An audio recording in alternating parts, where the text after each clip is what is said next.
Welcome to the Monday edition of Unexpected Points. I'm going to go over everything week one odds, what it tells us about the matchups, our views of the teams this season, the rest of the stuff from the week. And someone is actually, this time, for the first time in a while, going to get canceled on this episode of Unexpected Points.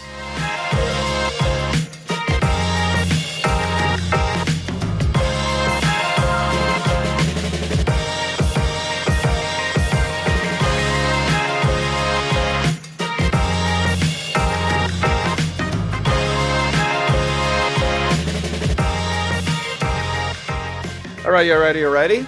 Welcome to Unexpected Points. We are going to do something a little similar and a little different this summer. Now that we're into the dregs of the NFL season, we're going to bring back a lot of interviews during this part of the season. Starting next week with Sean Clement, who worked in analytics departments with the Ravens and also with the Dolphins, bringing in other analytical people from within the NFL or outside the NFL. They're doing a lot of work there. And that's going to be the tempo during the offseason. A Monday afternoon-ish taping, wrap up on what's going on for the week or what news dropped on Monday morning, and then a Wednesday interview with a thinker, someone who I respect out there in the industry that I think that everyone can benefit from as far as that's concerned. And what also is going to happen is that I'm going to be discussing some different fantasy football points throughout the summer, some different betting things throughout the summer. Specifically this week, I'm going to get into the week one NFL odds that have come out now. There are some futures also on other odds, and you've been able to derive a power ranking type of formula for teams. And I'm going to compare that to the power rankings that I had at the end of last season to figure which teams have moved the most in people's minds. And I'm also going to keep in mind some teams I think may be undervalued because of addition by subtraction. In other words, potentially losing out on having the same quarterback, but that being a good thing for those teams because of how poorly they performed last season. Those quarterbacks performed last season. But before we get to anything, our lead presenting sponsor here for Unexpected Points is Underdog Fantasy. For those who play best ball, I'm one of those. I'm going to try to participate in a PFF best ball draft on Underdog tomorrow. If not tomorrow, then I'll be on another one of these Tuesday streams that we're doing there. The best placed to play fantasy football this summer is Underdog Fantasy. Their Best Ball Mania tournament, $10 million in total prize money. That has really skyrocketed. I mean, they've been making a bunch of hires over there. I've seen they've brought in Josh Norris and a bunch of people to work on the content side there.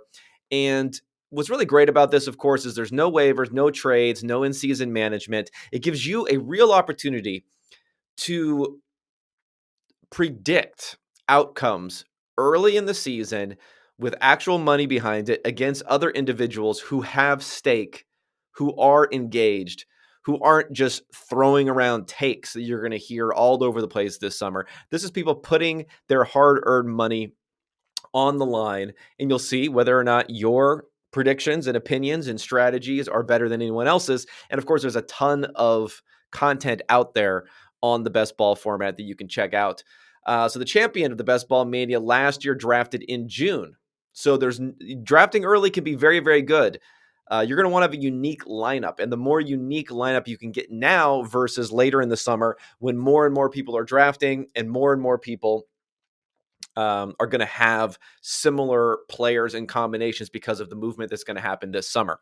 So Underdog will double your first deposit up to $100 when you sign up with promo code PFF. Also, if you play 10 of those dollars using promo code PFF, you get a free PFF subscription. So what else are you waiting for? Head to underdogfantasy.com or the App Store, play $10 with code PFF, and draft your Best Ball Mania team today. Get in on that.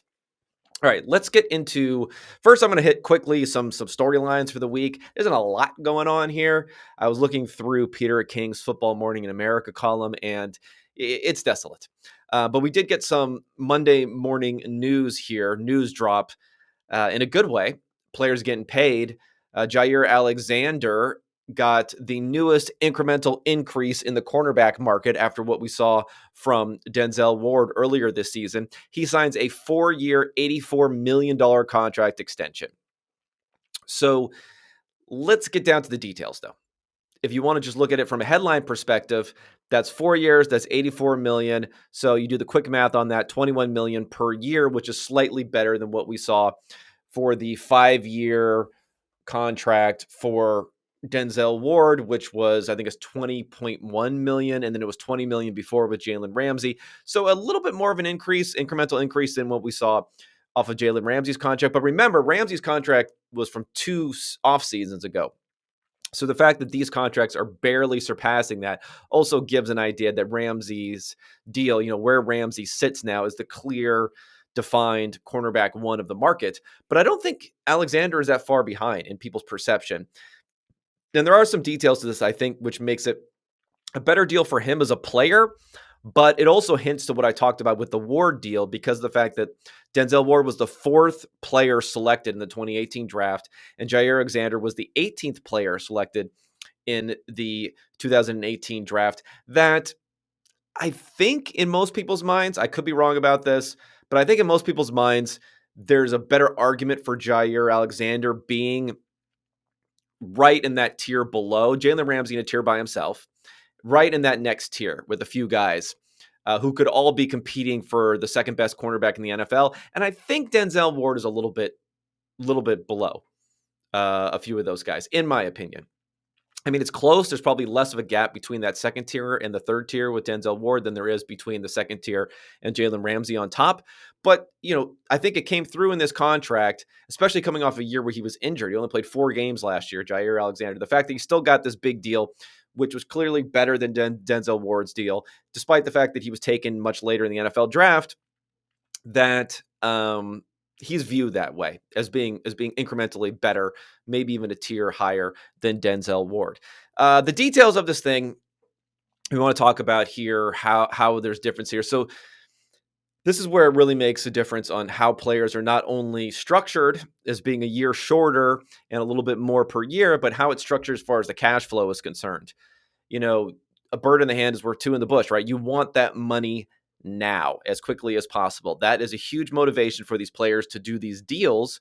Also, not play out some of these things as long as possible, not end up hitting free agency where you're just going to get those bigger numbers on a franchise tag and eventually a bigger number in free agency, but you're playing it out season by season here. Whereas getting that additional money up front is worth more in a way. So it's like you're getting a better deal than what the optics are in the contract if you're getting more and more money up front. So Jaire Alexander is going to get $30 million signing bonus right now. He's going to make $1 million in salary, which is kind of what they're doing with everyone before. There was this big hubbub about Deshaun Watson and only giving him $1 million in the first year. Well, tons of teams are doing this because it lowers their cap hit as far as you can do it for this particular season.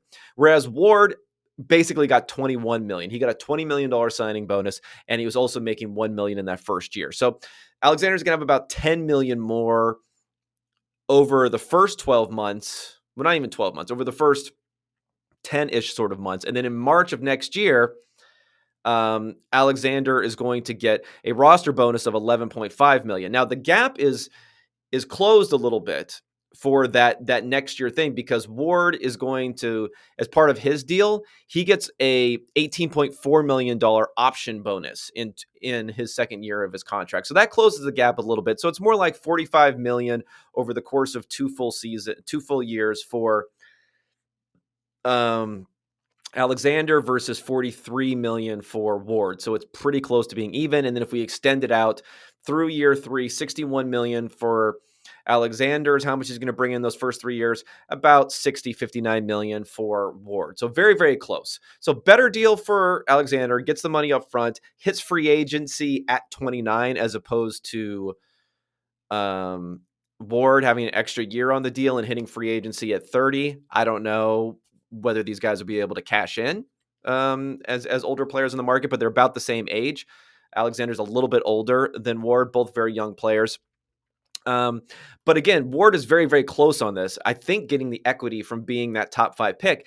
And Denzel Ward has per game roster bonuses of about $600K in 2023 and 2024. So if he plays all those different games, I think it's going to push him slightly above where Jaire Alexander's contract is. So for the Packers, I like this deal because I, again, put Alexander in a different tier as a player. If we look at their peaks that they've had, according to our numbers in our PFF WAR calculation, it's been roughly similar through the 4 years, but Alexander's 2020 was a peak season. He was the top player of any cornerback, according to our WAR calculation, bringing in almost 9/10 of a win, whereas Ward's best season has been around 4 or 5/10 of a win. And Ward's top season, Denzel Ward's top season, as part of PFF WAR, has been, fringe top 10, inside of that top 10, between 7 and 10 a couple of different times. Whereas Alexander was number 1 in our WAR number. He was also, if you want to count awards for the NFL, which I think are important in establishing what people feel about him, in the All-Pro voting, where the AP voters have, the 50 AP voters on there, he was a second-team All-Pro in 2020. So it's probably more of an argument to be made that Alexander is truly an elite player versus Denzel Ward, and he gets paid slightly more for it, but again, not as big of a gap as maybe is appropriate. So I like this deal for the Packers even more than I probably like the Denzel Ward deal for the Browns. A couple of other things news-wise that happened just today that we can have some discussion here. One of them is that the Vikings are now hiring the 49ers Director of Research and Development, Demetrius Washington, as their new VP of Football Operations.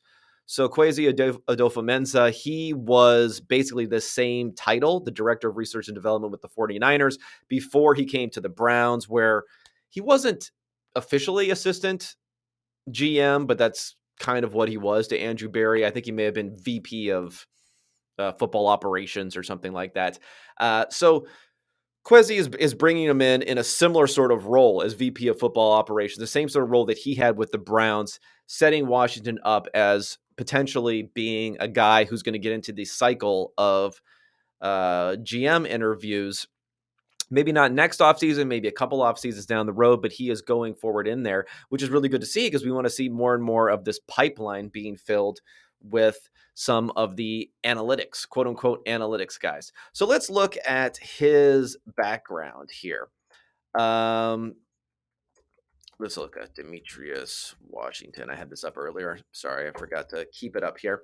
So his information here for what he's been doing with the 49ers again. So he is the research guy there. So he's moving up for that sort of level.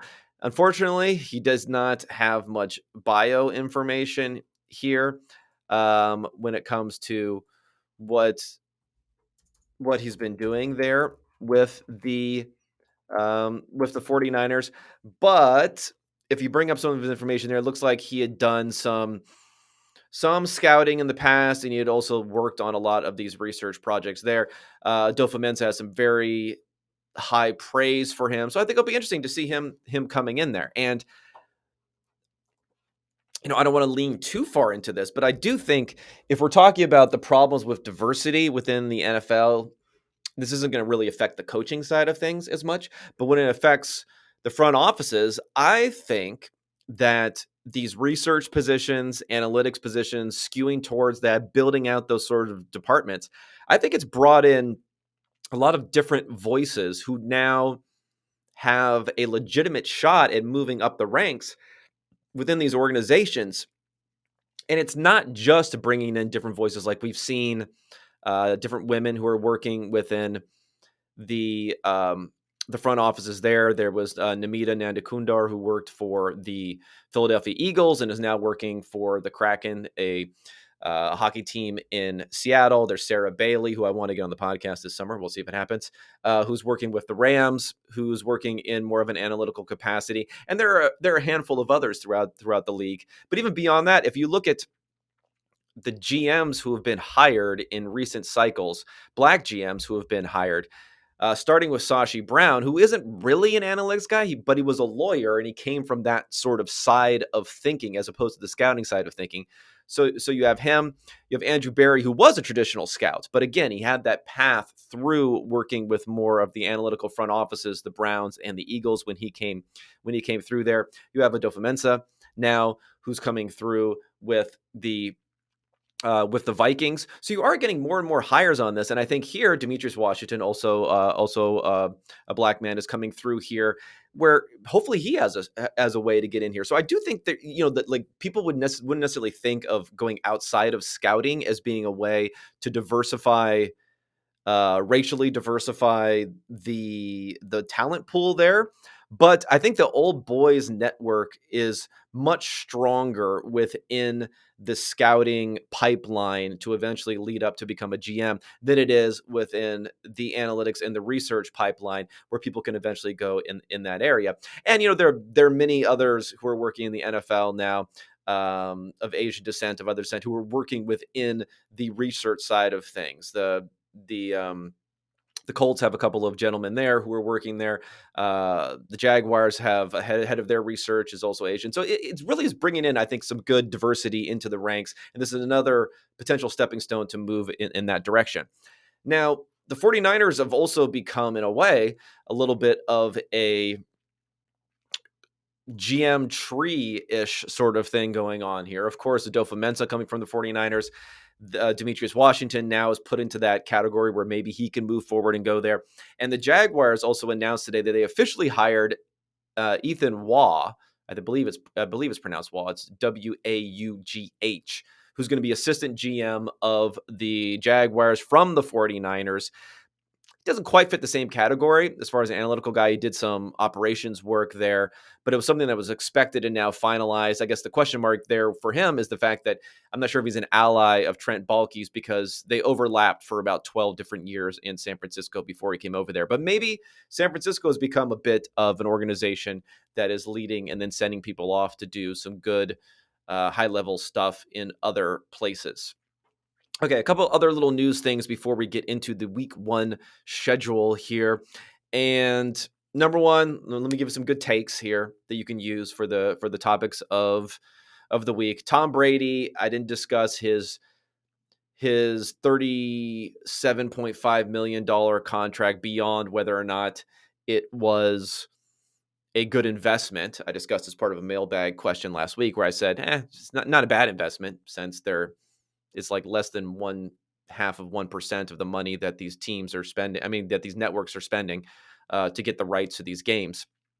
But the whole take of him wanting to get away from his family seems kind of ridiculous. I mean, I know these guys work hard. Okay. I'm not saying the boss, Chris Collinsworth, and other NFL analysts don't have to work hard, and they do work hard during the season, but this is going to be nothing like being a football player, especially in the offseason, which I think is the important part here. And as far as a takeaway for what this means, this announcement, I would be, and I could be wrong on this, maybe Tom Brady's playing at a super high level and he can't walk away, but I would be almost shocked if he did not retire after this season because he got a little bit of a leash from a little bit more rope on that leash from Giselle to come back for one more year. He was so good last year where I don't think he's be better than he was last year. He was, the number one guy for PFF passing grade.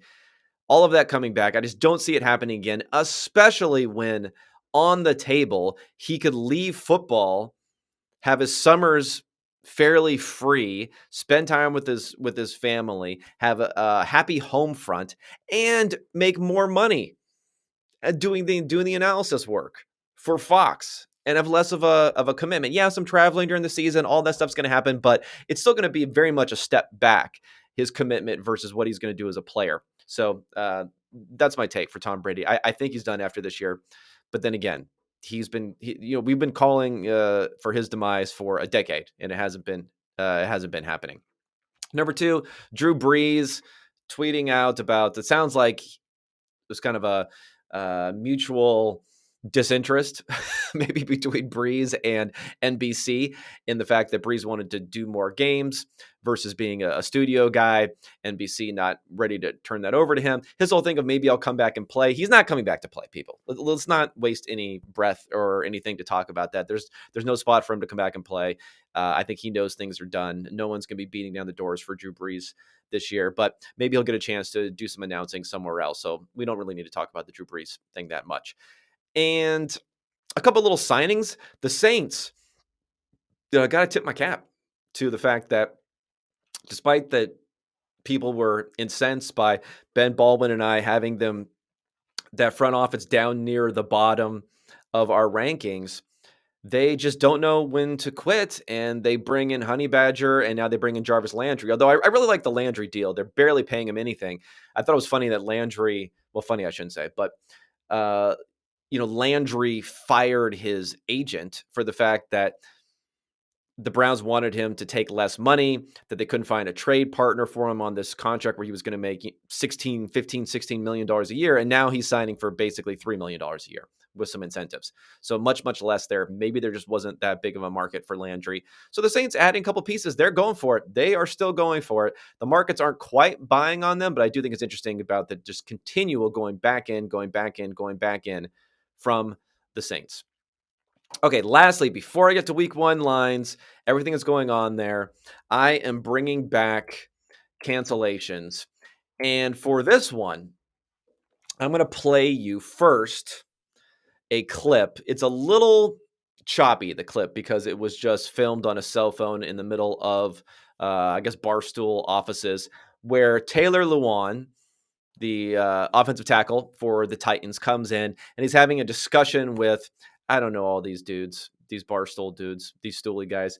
He's having a discussion with one of these guys who is a Pittsburgh Steelers fan, and that fan is trying to is disagreeing with Lewan's assessment that Myles Garrett is the best defensive end that he would have to face versus having to face TJ Watt. I don't think it's actually that controversial to say that Garrett is better, even though Watt won the Defensive Player of the Year award, had more sacks, this and that. But this guy was having a problem with him. And as part of this discussion, PFF comes up as part of this discussion. It does not sound like Taylor Lewan is much of a fan of PFF. And he talks about something on here which really piqued my interest. I'm going to play it here, and then I'll repeat what was being said in case you can't really hear it that well. You probably look at PFF a lot. You probably love PFF. Exactly. Here's the issue. And then listen, I hate that I've walked in this building in 20 minutes in here. I know. It's sad. PFF is a sham. It's a complete liability. It's a complete lie. It's inflated. Do you know those NFL football players that go and pay $50,000 a year to PFF so their numbers are inflated? I didn't know that. Okay, so in case you didn't hear what was being said there, Lewan says, you probably are into PFF. And he said, yeah, I'm a numbers guy. And then Lewan says, well, PFF is a sham. And he goes even further as to say, did you know that there are players who pay PFF $50,000 to get better grades, so we grade them better? And I was unaware of this. Maybe I'm just, talking. Maybe there's a vast conspiracy theory going on here with Chris Collinsworth at the head of it, below George Soros or something, about what's going on here at PFF. But let me tell you, if players believe that you can chip $50,000 our way and get your grades up, holler at me, guys. I will be happy to send you my Venmo, my PayPal, my undisclosed PO box. If you want to send some checks over here, I can get into that system. I can't promise any results for you on being able to change anything around. But if you believe that's actually happening, NFL players, hey, it costs you a lot less than $50,000 to send some stuff to me and maybe get or maybe not get any results. But I don't know what's going on with Lewan. I don't know where he heard this. And the fact that this is like one conversation that I've heard from him and he's bringing up immediately just makes me think he must just be going everywhere and being like, hey, $50,000 PFF, pay it, get it done, get those grades up. Everything else is happening there. So thanks for doing some marketing for us, I guess. And again, if this is going on and I don't know about it, I want to get in on this. So that's all I got to say. But in the meantime, for taking on PFF, for taking on Chris, for taking on the whole organization, and me by default with PFF in my handle. Taylor Lewan, you are canceled. Sorry, you're canceled. All right, felt good to cancel somebody. It's been a while. It's been a while since I'd done that. Okay, let's get into week 1. But before we do, speaking of PFF, you can get 25% off any subscription right now with promo code UNEXPECTED. Get the locked article content, get the fantasy football rankings and projections, get the grades and other data there. I just wrote an article on a topic that I talked about last week. Matt Corral, 20-1. Offensive Rookie of the Year, made the case for him. So I'm going to have a lot of locked article content this season that you're going to end up seeing. You can get all of that. PFF, promo code UNEXPECTED. All right, week 1 odds are out. That was the beauty of the schedule release. I don't care about any of this other nonsense. But I do care about getting this week 1 odds goodness here. And not only do we get the week 1 odds goodness, but then we get other futures plays here. And a friend of the show, Ben Baldwin, who was just in recently with me to anger fan bases across the spectrum on our front office rankings. What he does is he takes the numbers that we have for all these different betting lines, and he derives what they tell us as what a team's rankings are and the point, and by a point total too, where it is how much better this team would be than the average team on a neutral field. So, for instance, I'll just start right at the top just to explain this to you. The Buffalo Bills are number 1 according to this, and according to these numbers that he's looking at for the first however many weeks that we have going on here. I guess it's the entire season, but they start to whittle away later on as the season, as a lot more uncertainty is based into it.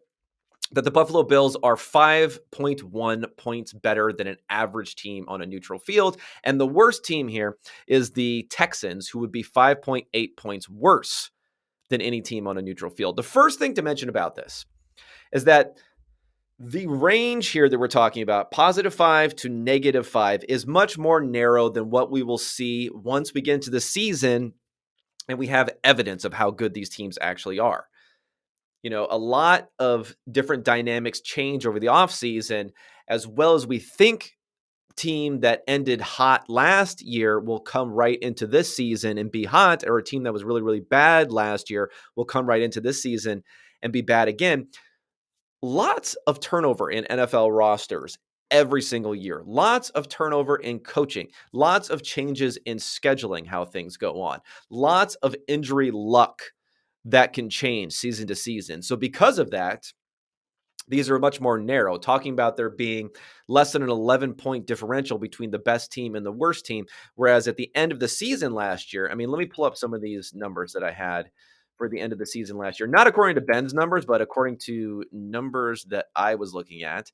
At the end of the season, it's more like the best team in the NFL was about 8.5, 9 points better than what you would expect, which was the Buffalo and the Tampa Bay Bucks were up in that sort of area. And this was kind of a weak year last year too for the top teams. And the worst teams were about -9.5, 10. So when you think about that, the difference there is about 18, 19 points of differential to end the season when we know a lot more about these teams. And when we start the season, it's more like 11 points of differential. So a much more of a narrowing now, and keep that in mind when we're talking about how these teams are different here. So when the numbers come through for week 1, let's just start right with the kickoff game here. The kickoff game is the Buffalo Bills, the aforementioned Buffalo Bills against the LA Rams, where the Rams are 1-point favorite at home against the Bills. And of course, the Rams being at home means you derive that the Bills are a better team than the Rams. But the Bills, even at +1 now, are -115 there. So there's a little bit more of a lean in that direction than there is for the Rams there. And the Rams are close. So the Rams are, according to the market, the 3rd best team in the NFL with the Buccaneers in between. So we're talking about the best team in the NFL, the Bills, versus the 3rd best team in the NFL, according to these market-derived numbers, and the Bucs in between. Last season, when I ended the season, I had Buffalo as the 2nd best team in the NFL end of the regular season. Second best team in the NFL behind the Bucs, very, very close. The Rams slightly after that. So there's a little bit more of a gap here between the Rams and the Bills than in my numbers last year, which makes me a little bit interested in the Rams.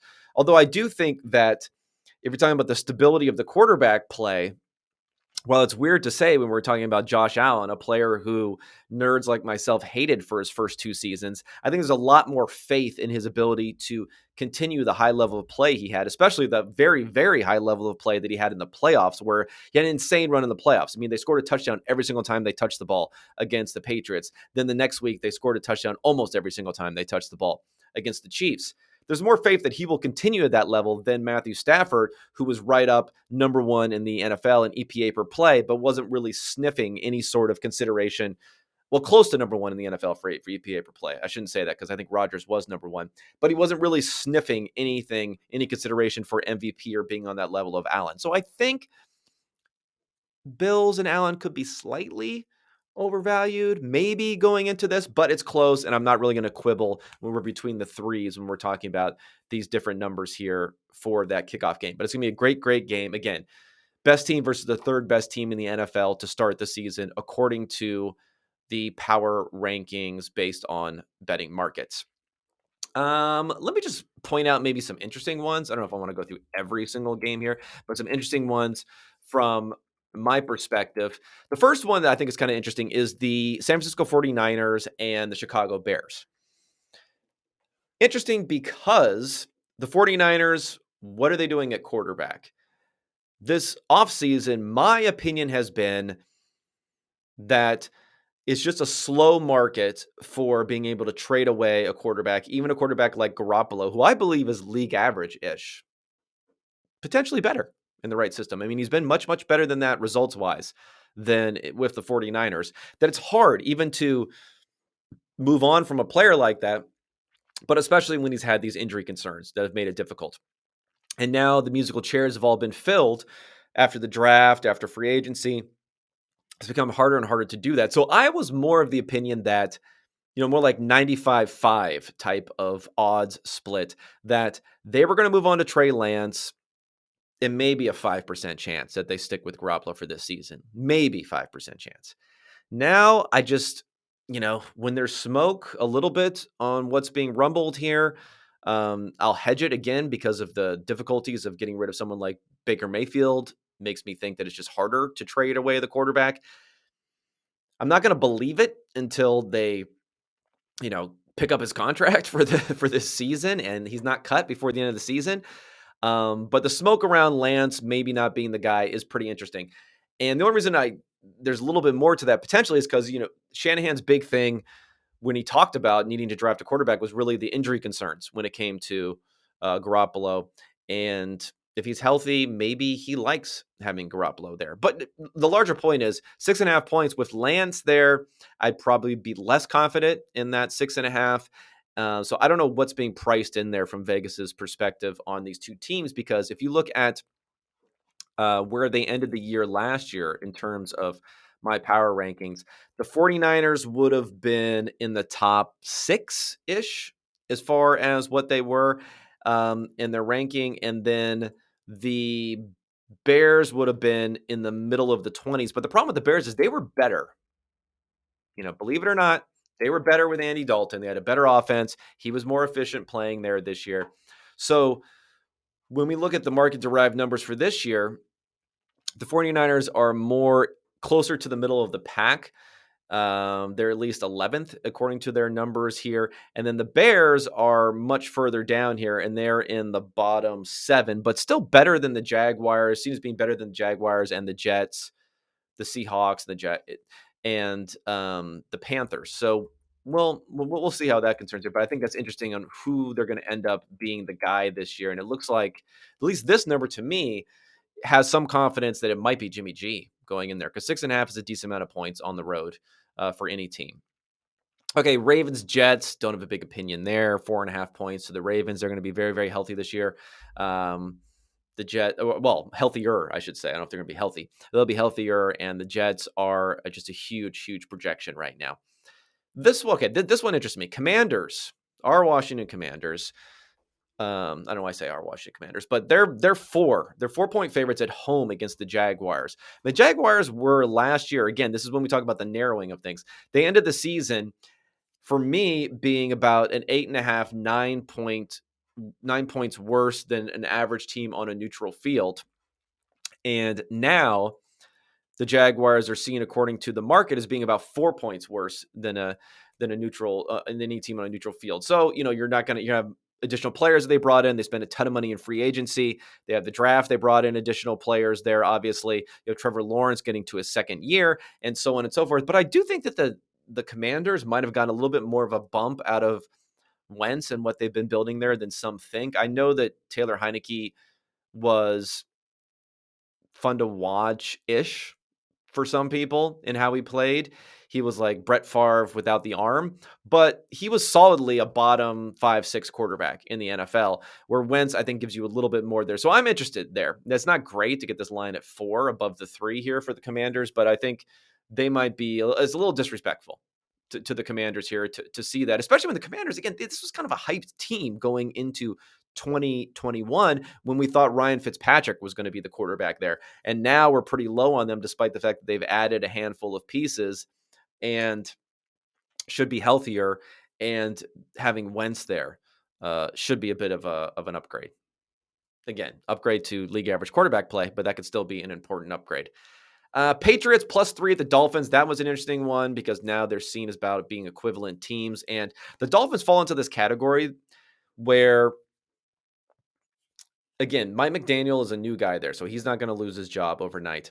But Greer and others who have gone all in this offseason with the Tyreek Hill trade, with bringing in a decent amount of free agents, still, if you look at where they stand according to the market-derived power rankings, let me just add it up in my head here. That's 6 plus another 7, so that's 13, 14, 15. They're 16th here in the power rankings. So smack in the middle, an average team after kind of going all in-ish on this season, all in adjacent on this season, all the money that they're spending and the draft picks they use for Tyreek Hill and everything else. It didn't move the needle a ton. They're not getting up into the level where the Broncos got a real defined big bump from having Russell Wilson come in. There's not that bump for the Dolphins. And are they an equal team to the Patriots? I don't know. I mean, the Patriots were definitely seen as being a better team, and they kind of flamed out at the end of last year. So if anything, I'd be a little bit interested at the Patriots here, +3, just a little more faith they can get things together than the impact that Tyreek Hill and others will make while Tua is still there for the Dolphins. The Browns -4 at the Panthers. We have no idea what's going to go on with Deshaun Watson there. I was starting to hear some rumbling that the NFL wasn't going to conclude its investigation in time, so he might have a chance to play the whole year. But now, just recently, the exact opposite came out here, which was they said that the NFL is meeting with Watson in Texas this week, and the reporting on this, the little bit of the reporting on this that I've seen, Lindsey Jones from The Athletic says that she has been told all along that Watson would be one of the last, if not the last, person interviewed as part of the league's investigation. So this meeting is a sign we are getting closer to some sort of resolution on the football questions. I mean, this makes the most sense to me. It makes the most sense to me from a PR standpoint for the NFL that they need Deshaun Watson the first time that he's on the field, that he's coming off of having some sort of punishment. You can't have him starting week 1 and not having a punishment. And being like, is this everyone talking about, is he going to play the entire year? Will there be no punishment? What's going to happen next offseason? Everything else. I think they have to figure out a way to wrap this up, even if it's in advance of whatever's going on with the civil suits. It'd be far advance of that trial won't be going on until next year. The NFL has the ability to, investigate and rule beforehand if they really, really want to. I think they may have to, in this circumstance, make sure the first time Deshaun Watson is taking the field as the starting quarterback for the Browns, it's not week 1 with the possibility that he makes it through the entire season without paying any sort of penalty this season. I think it's more likely that the NFL really needs him to be coming in, week 4, week 5, week 7, whenever it's going to end up being. And then that's the way they can play out the rest of the season. And if the results lay out that the Browns do really well this year, they can at least point to the fact that he was suspended for a period of time, as opposed to if the results lay out that the Browns do really well this year and he never faced suspension until potentially in 2023, that's just going to look bad. It's not going to play well to anyone. So they might just have to go ahead and rush forward on that. But anyway, they're still 4-point favorite at the Panthers. And I don't know. I might like the Panthers there if Deshaun Watson's not going to be playing there. Not a huge Jacoby Brissett fan, let me tell you. And maybe my man Matt Corral will already be starting week 1. Eagles, Lions. I don't know. I'm a little ambivalent. I know I use ambivalence a lot on the Lions here because they're 4-point underdog at home against the Eagles. And everyone likes the Lions. The Lions haven't quite reached Chargers status as far as the football elite, the football cognoscente, the football Illuminati, all loving a particular team. But Dan Campbell, huge love fest for him in Coach of the Year markets. Love fest for the Detroit Lions draft, where they brought in Aiden Hutchinson and Jameson Williams, and love fest for just what that team can do in a weakened NFC North this year. I don't know if I'm buying it quite yet. I mean, I think it is a little rich for the Eagles to be more than a 3-point favorite on the road, but A.J. Brown is like a top 5 non-quarterback type of player for me. So I do think bringing him in there is interesting and what they're building there. Next, Saints 3.5-point favorite at the Falcons. Falcons are really going to be difficult to figure out because I don't think Ritter's going to play early because I think Marcus Mariota is a pretty good quarterback. He's not an NFL average quarterback. He's probably worse than NFL average, but that's not bad when you compare him to Mitchell Trubisky or Sam Darnold. Sam Darnold's probably the worst starter in the NFL if he starts, and Mitchell Trubisky is probably bottom 5-ish, definitely bottom 10. Whereas Mariota could play like a league average sort of quarterback. I don't know behind that offensive line. And I think the theory that Ritter will play early for them has been highly influenced by people's expectation that Mariota somehow is just going to get injured immediately before he starts the season. And maybe that will happen behind that offensive line, but I'm not quite sure. But the Falcons are, we'll see what Drake London does this year, but if he can play well, Kyle Pitts, tight end he had 1,000 yards last year, even though the Falcons had no one else to throw it to, but he did have 1,000 yards. If he continues to move forward, maybe they can make a little bit of noise there. And but the Saints have, again, been pouring so much into this offseason that I think that's about right. 3.5 for them. If it got down to 3, I'd probably like the Saints there, but this seems like an interesting one. Okay, now as far as shifting expectations, and I know Bengals fans already hate me from last year, but it is interesting that they are a 6.5-point favorite at home against the Steelers. Now, it doesn't sound that big. You're thinking, well, it's going to be Mitchell Trubisky or Kenny Pickett. Well, the thing is, in my quarterback rankings, my final quarterback rankings from last year, which accounted for grading and for EPA per play for quarterbacks, Ben Roethlisberger was the second worst in the NFL to Zach Wilson. So, addition by subtraction here. Roethlisberger's gone. What is the probability that Pickett or Trubisky will be worse than like second worst quarterback in the NFL? I mean, it's possible they'll be worse than the second worst quarterback in the NFL, but I don't know about that. And the Steelers team played like, I don't know. Let me pull them up. Where was my numbers last year? Slightly worse than average team. They were slightly worse than average team last year. They kind of outperformed their number, but the Bengals were only a slightly better than average team, according to my numbers. And I know they made the playoffs they made the Super Bowl and everything else. So people are pretty high on them. They had a good offseason, but how much they're going to flip there, we'll see. I think this would be a better number at maybe like 3.5, 4 versus 6.5. You don't get a ton of juice out of it, but it is above the 6. So I think that's an interesting one just to watch as the season goes on. I don't know if I love it any particular play right now, just to watch to see where the Bengals actually show up as far as where they are this season. Because I think a lot of people think that they are a top team in the NFL. Right now, they're at 7th, according to these market-derived rankings, and it kind of a tier down from the teams above them. So that'll be interesting to watch as the season goes on here. Chiefs, Cardinals. Chiefs 3-point favorite at the Cardinals. I like to lean Chiefs here because while I know Tyreek Hill missing there is going to be felt, I think I'm always going to lean quarterback over wide receiver when it comes to the impact in those different situations. And Patrick Mahomes is the best. Number one guy, I think if anything, the Chiefs could get better quarterback play just off a natural regression here from Patrick Mahomes this season than what he did last season. And not that he was bad last season, but if you took, again, my final quarterback rankings here, Mahomes was second in EPA per play, but only 15th in grading. So his grading really held him down there.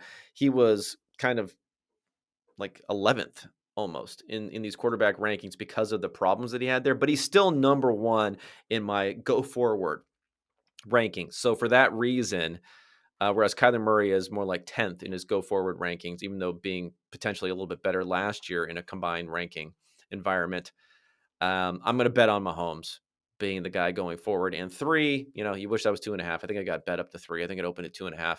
You wish you had it at 2.5, but we'll go ahead and take it there.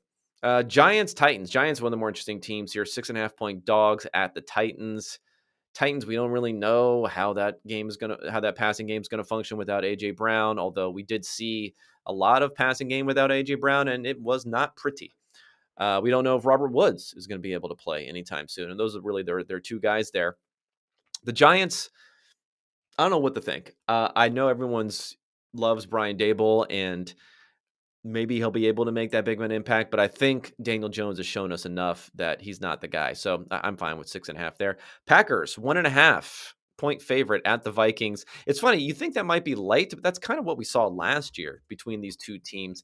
And the Packers, where I thought they were a little bit overvalued by a lot of people here, at least according to these market-derived numbers. I think some people are very down on what they've done this offseason, and they are 6th according to these numbers. Below the Bills and the Bucks, kind of in the first tier, then Rams, Chargers, Chiefs, and Packers next.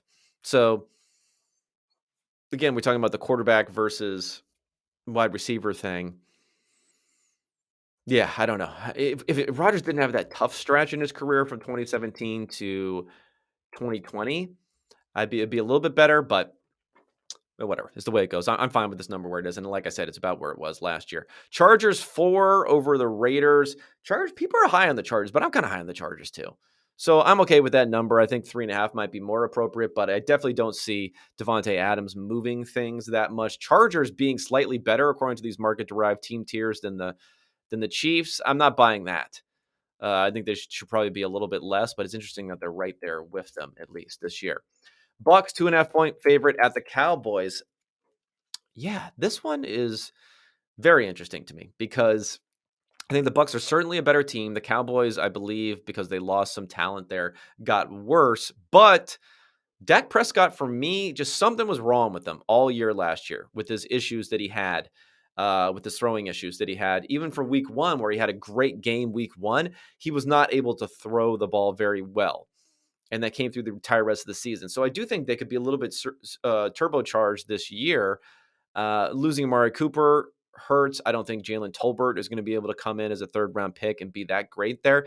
But that Cowboys offense could be a little bit slept on. Again, they got worse on paper, but they could get better performances out of guys. The problem will more be on the defensive side of the ball, where they were so reliant upon turnovers from Trayvon Diggs, where they were so reliant upon this absurd rookie season from Micah Parsons. Like, are you still going to get that on the defensive side of the ball? I'm not sure, but I like what I believe will be a more consistent offensive effort this year. So I might, if they got up to 3, I would like the Dallas Cowboys right there. But I think it's interesting to see that the Cowboys, again, as far as their ranking this season, they are below the Broncos, below the Colts, the Bengals, and the Ravens this year. Not middle of the NFL, but we're talking about being 11th in the NFL right now. I think they could be a little bit better than that. I mean, they certainly have an easy schedule this year, so we'll see what happens there. And then the last game, the Broncos and Seahawks. Broncos 4-point favorite in Seattle. I mean, geez, what the heck's going on with Seattle? I think Seattle has an outside chance of maybe getting Baker Mayfield. That would tighten this line a little bit for me to want to bet on them. The Broncos, I mean, they got players on there, but they don't have superstar talent as far as their receiving core. And I think they may not let Russ cooketh as much as some other people think. And I think that they might be a little bit longer shot to win that division than some other people think. Again, the Broncos fall in right here is about being 10th team in the NFL, and the Seahawks are down near the end. There's enough uncertainty in that one for me to not really be confident again on either side of that. But that wraps up everything for me for week 1. I hope you enjoyed this. Again, I told you we'll not be coming at you the rest of this week, but will be coming at you next week with a wrap up of everything that's going on. First, from a news perspective, then back with Sean Clement to discuss analytics on NFL franchises. Please send me any questions you may have. You want to do, mailbag questions throughout the offseason. I'd be more than happy to do that. I love getting interesting ideas from my listeners who are some smart NFL football dudes out there. Go ahead, send me a tweet at Kevin Colt PFF. Leave it in a review if you're going to leave something on iTunes, or go ahead and shoot me an email, kevin.cole@pff.com, and I will answer your questions on the pod. Until then, I'll be talking at everyone next week. Thank you so much, guys.